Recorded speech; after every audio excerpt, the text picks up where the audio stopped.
Hello, how are you? How are you doing? This is my first actual Twitch stream, like proper Twitch. I've got a face on stream, got a mic. I'm capturing my game using game capture hardware. This is very exciting for me, and I apologize if I'm a little bit flustered, but yeah, we'll give it a go.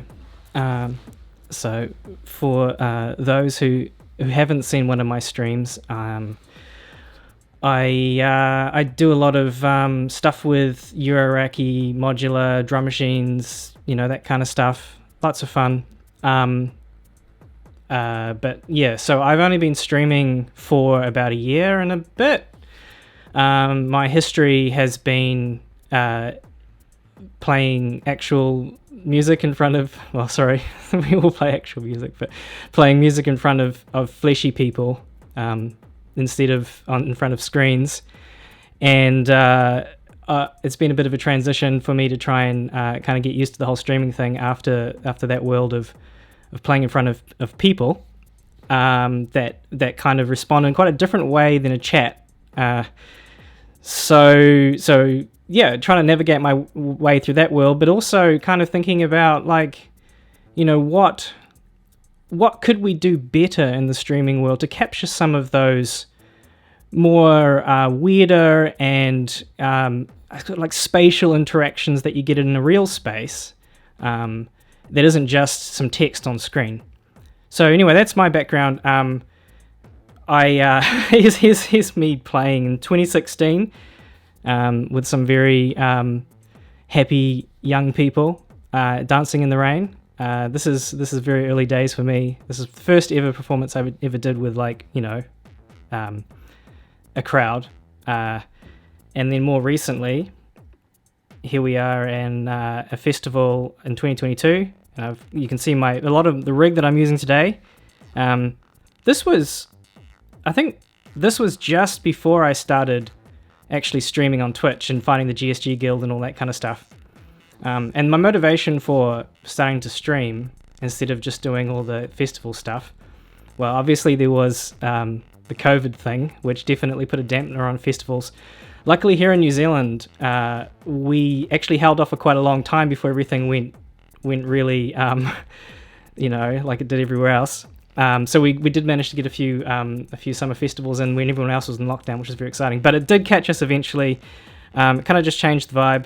But mostly, honestly, the reason I started streaming was because I just wanted to play more. And it's very hard to rely on the other people to book you and things, and organizing events in real life is a real pain. And you can just play like every week, every day if you want to.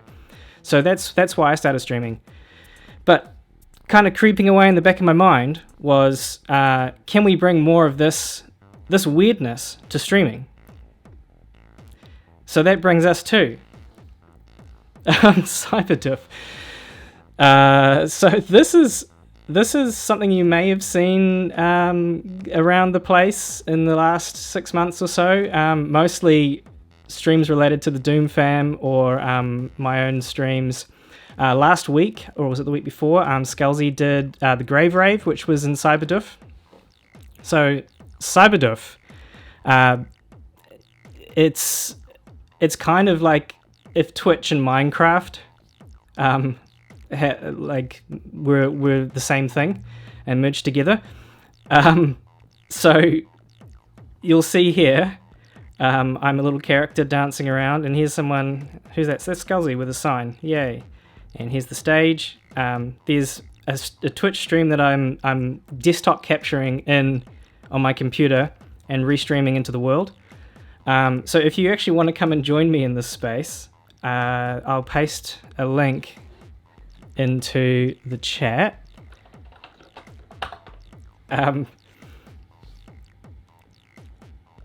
There we go. So yeah, if you want to just kind of jump around on screen and distract me and make me lose my train of thought, go for it. I'm very excited about it. You can't be told what the doof is. You have to experience it to really get it. Yeah. Anyway, so you might notice. Okay. What do I? Where do I start with something like this? So yeah, this is a stream we're watching here. This is actually a Twitch stream. And when you create a space in cyberdoof, you don't have to use Twitch. It is its own streaming platform. So it can have multiple people performing and multiple video sources and audio sources all streaming into different parts of the world. But also you can just do kind of more like a watch party. You can stream in a website into, whoops, I'm moderating someone, into cyberdoof, and then now we're basically just all watching a Twitch stream together in a space. So there's kind of different, there's also the whole style of, I don't even want anyone in the world, I just want to use it for visuals, and I can just embed it straight in OBS. So I haven't actually tried that one yet, but I'm like kind of more like a visualizer type of thing. Hello, who are you? Anonymous. Whee! So as the host of the space, you get a lot of fancy options for controlling where the stream goes. So I can send the video out to the car park, or at the moment I've got the audio turned off so that it's not so confusing. It was a bar, we can rate it, we can steal all the drinks.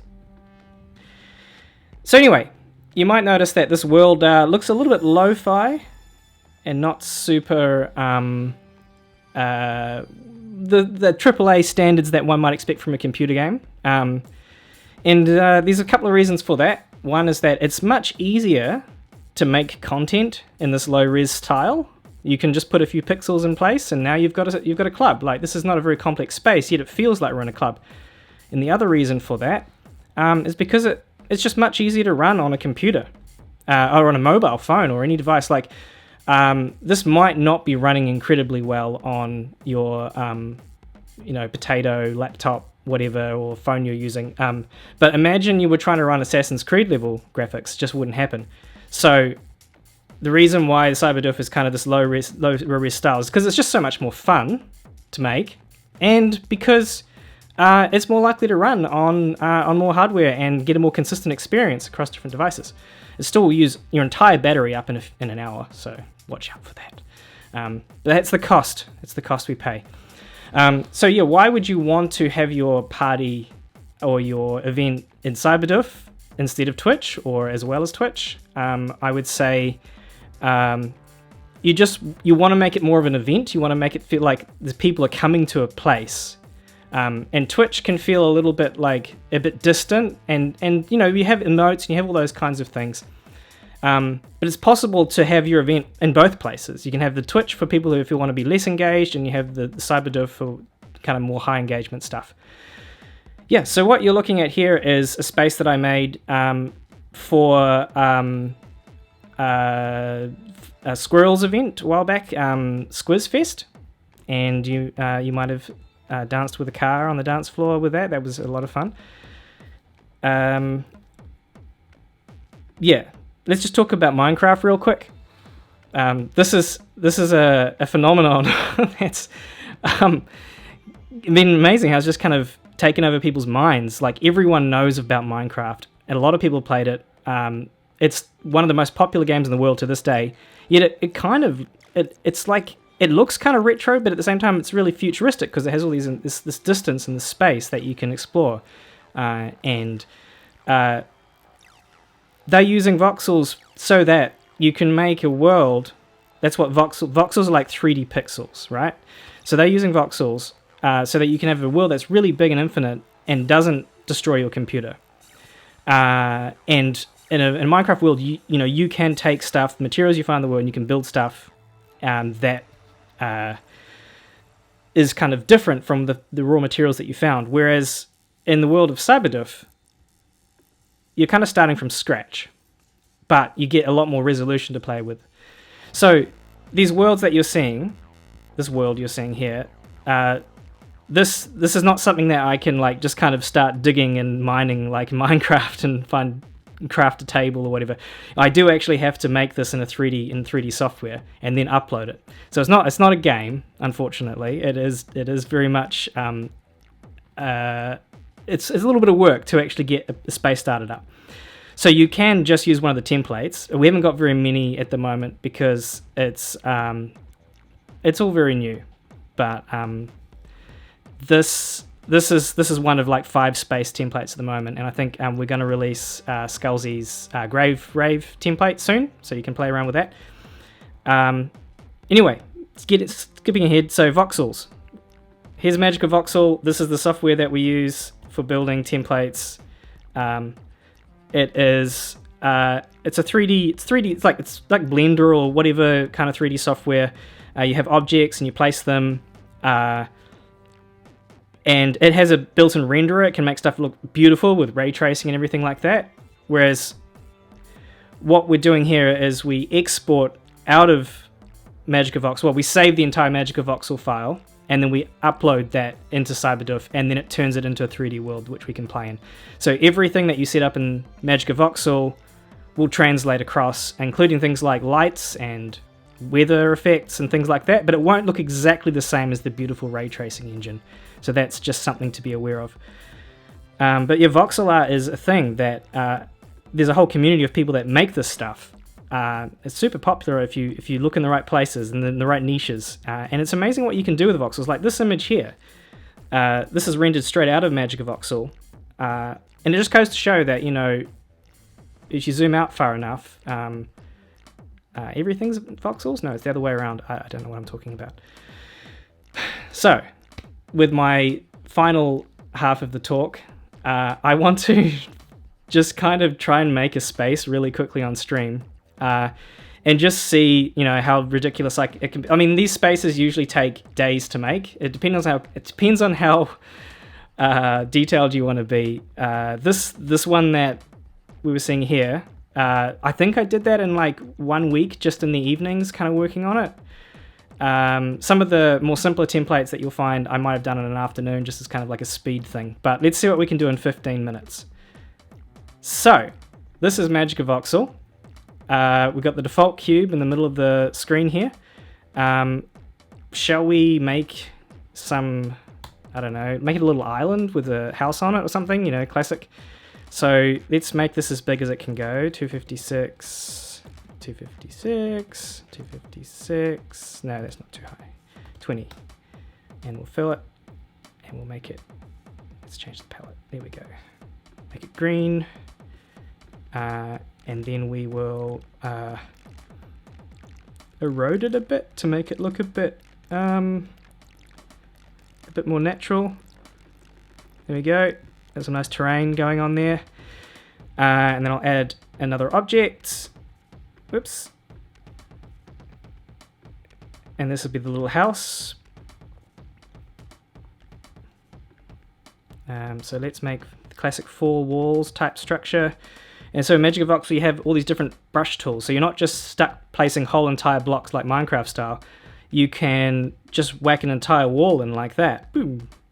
We can extrude out. So this is where magicavoxel is more like 3D software than it is like playing a computer game. Oops, I'm stuck inside. Controlling the camera is a whole thing that you just have to learn over time. But I won't go into too much detail there at this point. Oh, I should use my mouse. I plugged it in just for this. Now let's position this house building on the ground. There we go. And let's make a door so that we can get into it.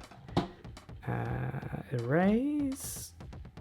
There's a box tool somewhere here. This one. There we go. Now we've got a door. So, it doesn't look very exciting at this point, but I'm going to save it, and then I'm going to replace the doof you guys are all in right now with the space I just made. So stand by. The portal is opening. Republish. And if all works correctly, anyone that's in the space right now, you should have been magically teleported into this new world. And so if you get stuck in the ground, I apologize, it doesn't transfer. Just refresh if you're stuck in the ground. It just leaves you exactly where you are in the old world, and you just get transported into the new world. So here we are in my little space that I made in 5 minutes. But unfortunately, there's no video screen at the moment. So how do we add a video screen to the world? So we just make another object in magicavoxel, apologies for not going into any detail about how any of this stuff works, but I just want to try and get the core concepts in place. So here's an object. Let's make it black to look like a video screen. Doop. And then I'm going to go into the outline, scene outline. I'm going to rename this object to be video colon, let's call it main, the main video. And I'll position it somewhere cool, like maybe on the roof, because that makes sense, right? Okay, and then I will republish that.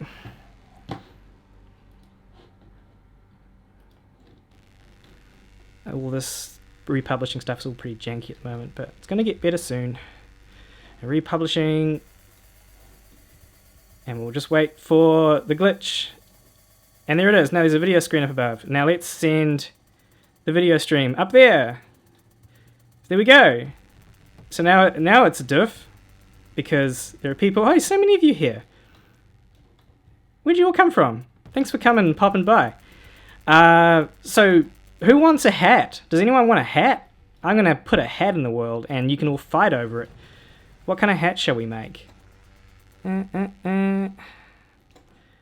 So a hat probably should be a lot smaller than that.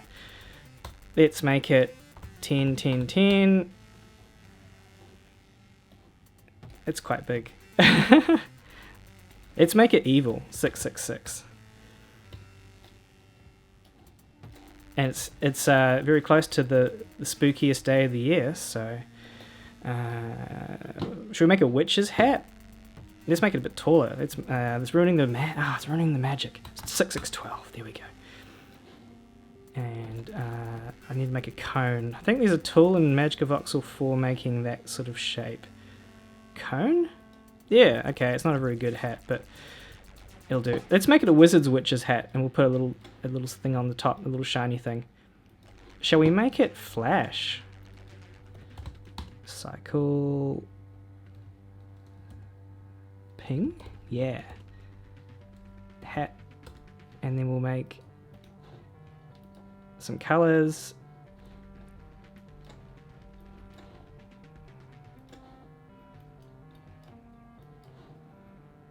I'm just putting some colors in real quick. Oops, I'm changing the color of the building. Oh no, the building's going to change color too. This will be great. This will be really fun. Now I need to make all those colors emissive using magicavoxel's material editor, so they will shine in world. Emit, bright, lots. I should have set this up before, eh? That would have been clever. Brighter, and make that bright.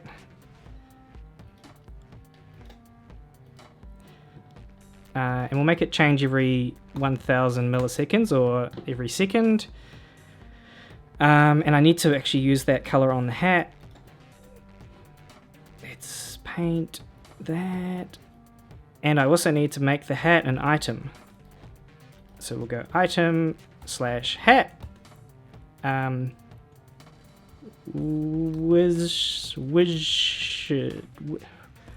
What? Shards? Yeah, wizard? Yeah, that makes wizard's hat. Witched hat. Okay, hard. Witched hard. That'll do too.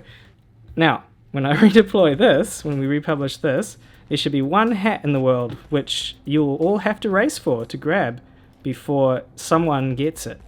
Are you ready? Here it comes. Where will the hat appear? Oh, there's the hat. Oh, who got it? Ah, the king of the doof.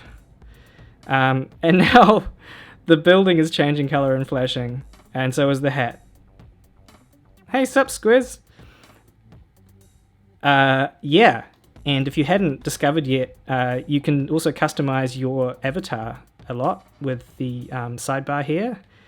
So this is a bit of fun for people who are attending.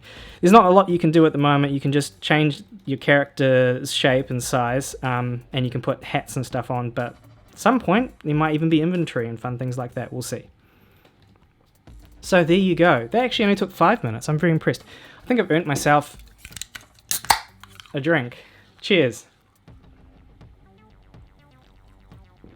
Oh yeah, you can dance.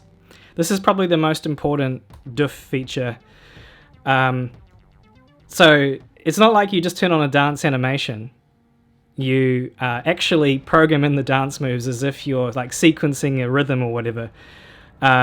So you can bring up the on-screen editor and you can push the numbers, but if you want to be pro-level dancer, you should use the number keys on your keyboard and the enter button to make a loop. So I'm just going to do a really simple dance of 1, 2, 3, 4, 5, 6, 7, 8, 9, 0, and then enter, and now my avatar will do those moves over and over and over. But I can get more elaborate. I can do kind of alternating things like do do do do do do do do. I'm also holding a drink. That's really confusing because I'm not holding a drink anymore. That's a bug. They exist. If hold down Shift, you can go a little bit nuts. Hold down Alt, you can get all dreamy.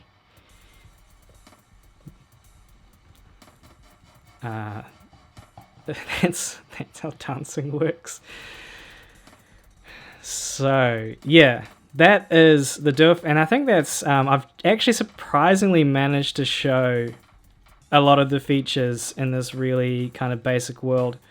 So yeah, if you want to spend an entire month working on a space, you can make something absolutely beautiful with lots of detail, but you can also just whack together something like this real quick. Or you can make something that's themed for the event. It's kind of one of those things where, oh, you can fly. Yeah, you hold down F. I should make a jetpack. Yeah, let's make a jetpack. Let's start with the hat, because the hat is kind of like a jetpack. It's just it only has one rocket. So we'll duplicate the hat. And I'll merge these two together. Union. There we go. And then I will change that item that I just made to be item/jetpack. Jetpack. And I'll add a few more hats so we can all have a hat. How's that sound?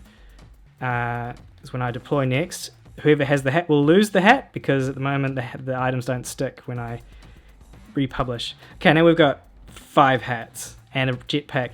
Should we change the color of it? Yeah, let's change the color. Oh, it's not right. Just making some real proper art right now. This is beautiful. That doesn't look anything like a jetpack. But does it work like a jetpack? That's the real question. So save, and then, oh, the cat. Hi, cat! The cat really likes it when I talk. I don't normally get that opportunity on stream. Let's publish another space, and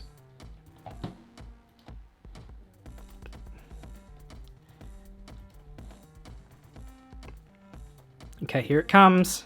Who's ready to grab a hat? Who's got the jetpack? Oh, nice. There they go.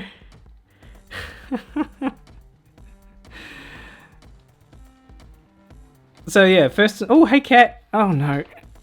Hey cat. Hey, say hi to the cat. Ah, the cat is up and about. The cat doesn't like all these things that are on my desk, because I got a really elaborate setup where I'm actually streaming off my laptop, because I thought it might be safer than trying to stream off my streaming computer.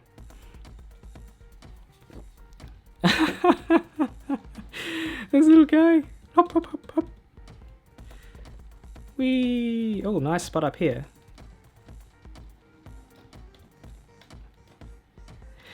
Okay, so let's talk about some more practical sides of this. So if you are wanting to have an event in cyberdoof, and you want to also kind of keep it on Twitch as well, you've got a few options. You can basically just run your raid train the normal way. I'm doing a marketing pitch, goodness me. I made this thing, and I've got some help from some friends, but I'm not making this to make a huge empire or anything. This is just me having fun with stuff I care about and stuff that I'm using my skills for something that excites me, because that's fun. So that's what this is all about. But anyway, if you're wanting to run an event in cyberdoof and you still want to keep it on Twitch, you can just do a normal raid train, and then get someone to basically screen capture the Twitch into the space. And that's the most simple way of doing it. But you can also kind of do it the other way around, where everything starts in cyberdoof, and you give everyone stream keys so they can stream directly into cyberdoof, and then you can choose whether or not to then share that out. So we've got the ability to stream out to a Twitch directly from cyberdoof, and that will mean that the view that you see on Twitch will actually be from in-world, so you will kind of get a really cool kind of cinematic view of the world on the Twitch. We kind of like in the racing car games where you watch your race back and then you get the camera angles and everything. So that's really fun. And it also means that the people that are in the world kind of getting the most kind of responsive, fast version of the stream. And then people on Twitch, you kind of encourage them in with chats to come join us. Yeah, so that's basically options right now. So we've got 3 minutes. I'm going to quickly look at some of these questions because I've basically just been ignoring the chat, unfortunately, because I had a lot to get through. So most recent message here is, is there a cap on the number of people that can attend a doof? And no, there isn't a cap. However, there is some limits to what you can do for free. So bandwidth, especially video streaming, costs a lot of money. So I just kind of decided early on with this project that I didn't want to do ad-supported stuff, and I also don't want to pay for everyone to have a good time for the rest of my life, because that's only so many drinks you can buy people before you run out of money.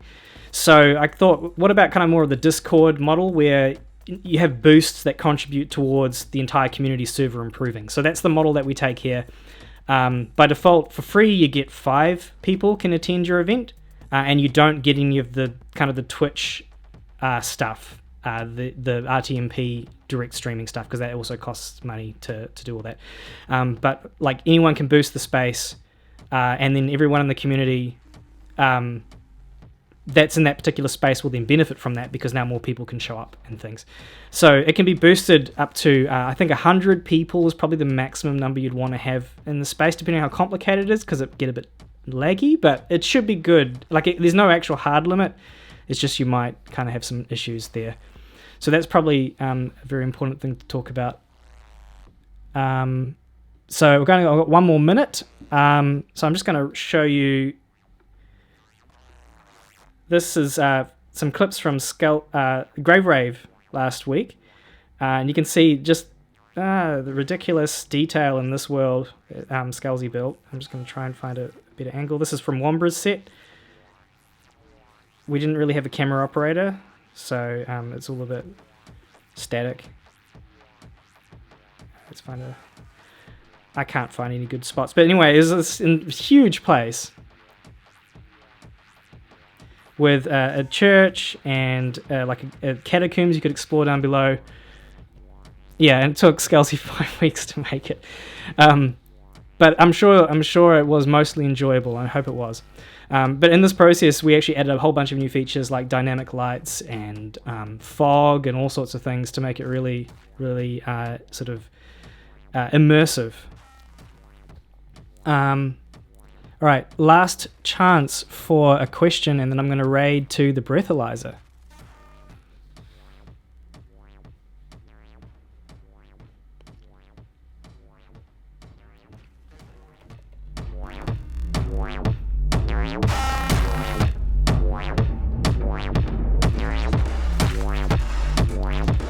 All right, we are going to raid. Oh, chat filters. Yeah, so let me turn that music down, sorry. So we don't have any kind of like moderation on the chat itself. So the idea is that you don't want to just necessarily share this link to everyone. You kind of want to keep it in your community. But we do have moderation abilities to ban people. You can set up a ban for like a fixed period of time, like an hour or 20 up to 24 hours. You can just flat out ban that IP address from being able to even join your space. So there are some things there, but they're mostly kind of emergency action type stuff that if someone really is just being a horrible person, you can get rid of them. But yeah, it's all stuff that I want to work on. But I've only been working on this for a little bit over a year now, and it's mostly just been me until very recently. So yeah, that's that. A bit of raid.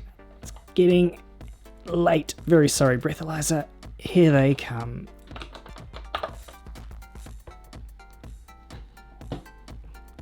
All right, thanks everyone. This was really fun. Hope to see you doofing nearby soon. And yeah, reach out to me on Discord or whatever if you want any help with stuff. The documentation on the website is all very limited, but I'm actually starting to work on with some other people on making all that stuff actually tell you everything. There's a lot of stuff I showed today isn't even in the documentation at the moment.